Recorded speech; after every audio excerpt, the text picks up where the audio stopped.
Daudz cilvēku man jautā, nu taču visi tie mošķi būs izsaluši, nu iet runa par ērcēm un citiem kokaiņiem. Nu, kā es teicu, un arī jums tagad pateikšu, nu, ja Āfrikā būtu -20, tad varbūt kāds mošķis arī izsaltu, bet tie, kas ir mūsu mošķi, viņi ir tik labi pielāgojušies, un tur zem sniega ir ļoti silts. Tur šiverē arī pelītes. Un tie gliemeži jau ar nebūs beigti, jo viņi jau tā augustā viss tās olas ir paglabājuši, lai lēnām attīstoties pavasara saulīte var līst ārā un ēst. Bet vienu gan es jums pateikšu savus novērojumus par to spāņu gliemezi. Jo ir jau tie pelēkie, lielāki, mazāki, apaļāki un reznāki, un tad vieni tā dikti glumi pelēki, bet tie ir visēdelīgākie. Viņi tur tikai kātiņš paliek. Bet spāņu gliemeži vispār ir uz miroņiem. Un izskatās, to, ko es redzu, viņam gaļa garšo labāk. Un viņi ēd tos glumos pelēkos. Un man pagājuši gadu jau viņi bija ļoti maz, un šogad būs vēl mazāk. Urā!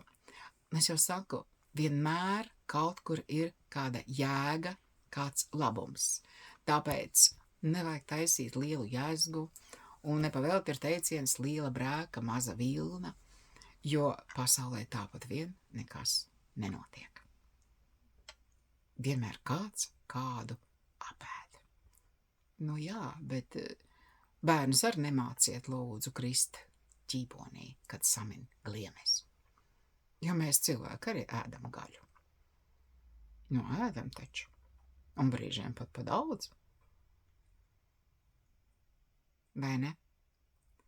Tāpēc ir vajadzīgs, es šodien runāju ar 12. klases skolnieku, es runāju par ģeogrāfiju. Viņam ausiem kustējās. Nu, švakstās zināšanas ir ģeogrāfijā. To var redzēt dažādos konkursos. Uz Latviju atkal brauks lietuvieti, kas spēlē latviešu kokli. Un dzied arī latviešu dziesmas. Un pati arī sacer, jo mums tā kokla atšķirās no lietuviešu koklas. Un tad man atkal atnāca tāda laba doma. Vai nav pienācis laiks latviešu skolās mācīties gan lietuviešu, gan igauņu valodu? Viņi ir mūsu tuvākie kaimiņi. Un kāpēc gan ne? Ak, mums jau tā pieņemts skatīties tā labi tālu, ja tur tas labākais, tur aiz horizonta jau ir labāks, nevis tas, kas te pat blakām. Nu, būs vēl viena lieta, kas jāatcerās, un katru dienu varēsiet atcerēties, ko es teikšu jums tagad.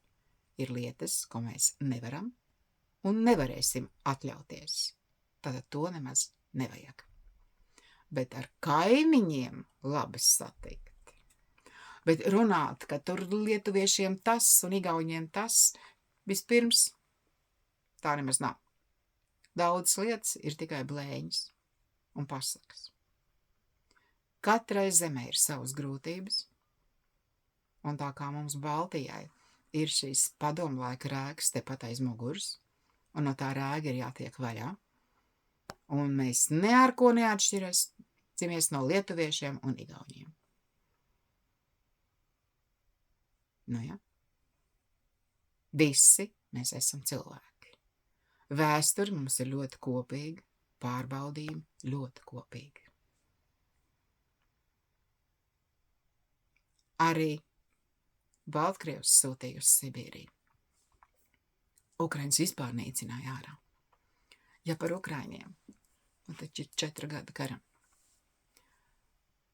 Šodien skatījos dokumentālu filmu par Ukraiņiem šodien kara laikā, kā viņi aizmugurē stāda Dendrļevska parku. Kā viņi taisa lietas, lai mācītos bērni, lai tie palīga līdzekļi nelūst kopā to, ko taisa Ķīnā.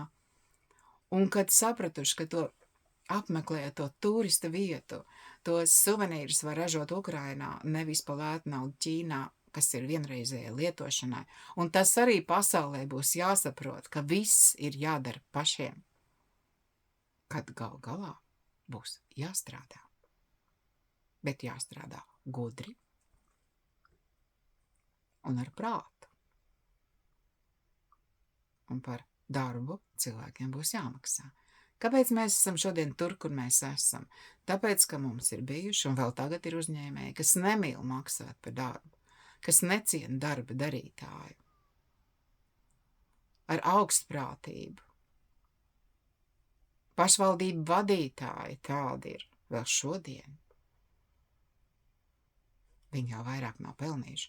Kāpēc viņi domā, ka viņi ir pelnījuši sēdēt tais krēslos jau 30 gadus, ar lielām naudām plātīties?